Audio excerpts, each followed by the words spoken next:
Hello বন্ধুরা, নমস্কার। আবার নতুন রেসিপি নিয়ে তোমাদের কাছে চলে এসেছি। চিটি কাঁকড়ার ঘি ভাজা। চিটি কাঁকড়ার ঘিগুলোকে চিটি কাঁকড়া থেকে ভালো করে খোলা থেকে বের করে নিয়েছি, দিয়ে পরিষ্কার করে বাটিতে নিয়ে নিয়েছি। ওর মধ্যে হলুদ, লবণ দিয়ে দিয়েছি, দিয়ে ভালো করে হাত দিয়ে মিশিয়ে নিচ্ছি। মিশিয়ে নেওয়ার পর খোলাগুলোকে আলাদা করে একটা একটা করে ঘষে ঘষে হাত দিয়ে আমি খোলাগুলোকে সব পরিষ্কার করে নিয়েছি।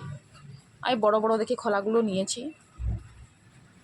পরিষ্কার করে নেওয়ার পর ওই ঘিগুলোকে ওই খোলাগুলোর মধ্যে একটু একটু করে আমি সব খোলাগুলো ভরে নেব।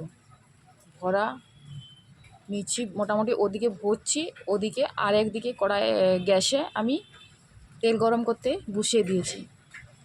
লো ফ্লেমে তেল গরম করতে বসিয়ে দিয়েছি। তেল গরম হচ্ছে, আমার এদিকে ভরা কমপ্লিট। আমি ওই তেলের মধ্যে আমি সব ঘিগুলোকে একটা একটা করে খোলা সমেত কড়াইয়ের মধ্যে বুস করে দিয়েছি।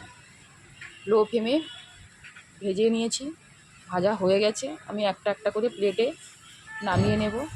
প্লেটে নামিয়ে নেওয়ার পর দেখো বন্ধুরা, কত সুন্দর দেখতে লাগছে, লাল লাল করে ভাজা হয়ে গেছে। খুব খেতে টেস্টি হয়। তোমরাও একবার বাড়িতে বানিয়ে দেখো, তোমাদের নিশ্চয়ই ভালো লাগবে। ভালো লাগলে কমেন্ট, শেয়ার, লাইক করে দিও। থ্যাংক ইউ বন্ধু।